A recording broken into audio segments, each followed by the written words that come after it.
अपने देश की विपरीत परिस्थितियों को मद्देनजर रखते हुए अपना विचार प्रकट करने जा रही हूँ।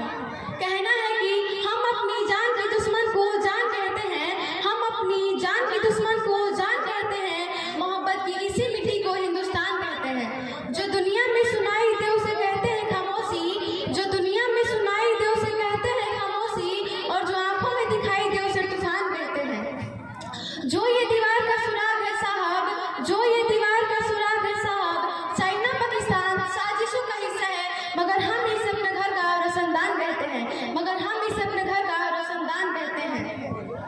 आज़ादी, आज़ादी का असली मतलब वही समझ सकता है जो कभी गुलामी किया हो। आज़ादी का असली मतलब वही समझ सकता है जो कभी गुलामी किया हो। यूँ तो आज़ादी की लौ 1857 में ही जल चुकी थी, जो मिसाल बनकर 1947 में हमारे देश को आज़ाद कराई। प्राचीन मध्यकालीन एवं आधुनिक भारत के उदाहरणों से स्पष्ट करना चाहूँगी कि जब हम फिरंगियों के फेरे में फंस गए थे तो रंग दे बसंती चोला के एक आवाज पर टोले के टोले उमड़ जाते थे और वंदे मातरम के नारों से खून में आने वाला 5-5 डिग्री का तूफान अंग्रेजी शासकों के जड़ों में तूफान ला देता था।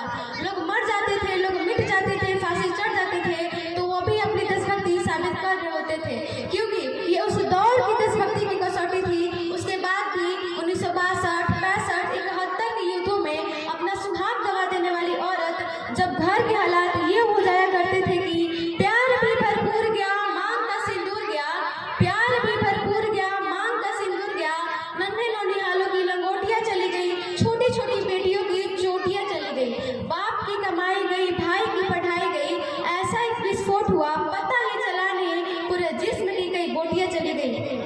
और आपके लिए तो एक आदमी मरा है साहब, और आपके लिए तो एक आदमी मरा है साहब, लेकिन मेरे घर की तो रोटियां ही चली गई, लेकिन मेरे घर की तो रोटियां ही चली गई। ये सब हालात पैदा हो जाने के बावजूद भी एक माँ अपने बेटे को सड़क पर दुश्मनों की धज्जियां उड़ाने के लिए भेज देती थी और पत्र लिखकर भेजा करती थी कि अम्मा ने खत लिखा है बड़े ही चाव से, अम्मा ने खत लिखा है बड़े ही चाव से, पुत्र मेरे न घबरा जाना, 1 इंच भी पीछे न हटना, चाहे इंच इंच कटे जाना।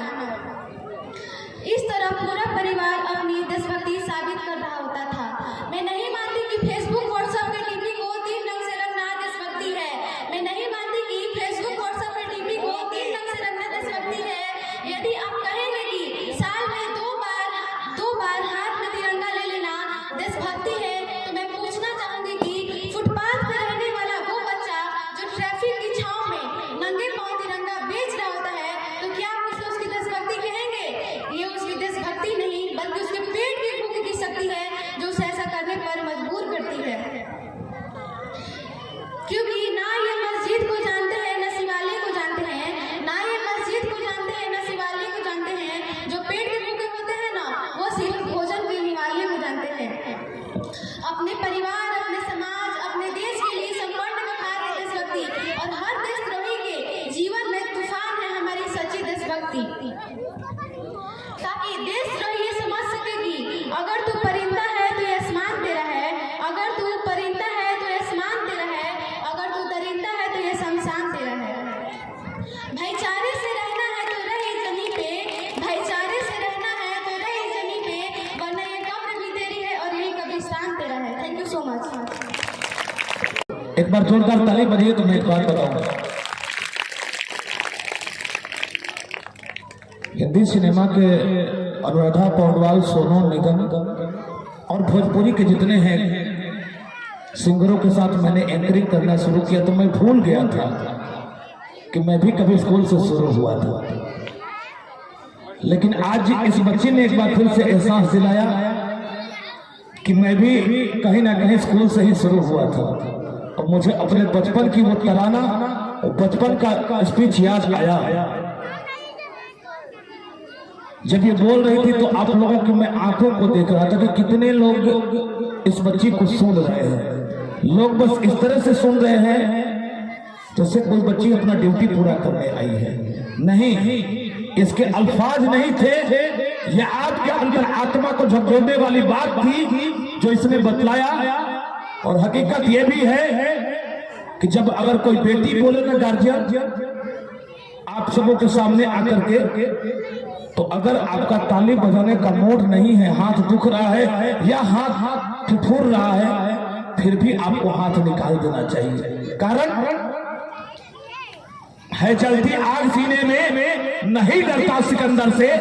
ये बात उसको समझ में आएगा जो एक बेटी का बाप होगा, जो एक बहन का भाई होगा। है जलती आग सीने में नहीं डरता सिकंदर से, मगर हूँ बाप बेटी का, डरा रहता हूँ अंदर से।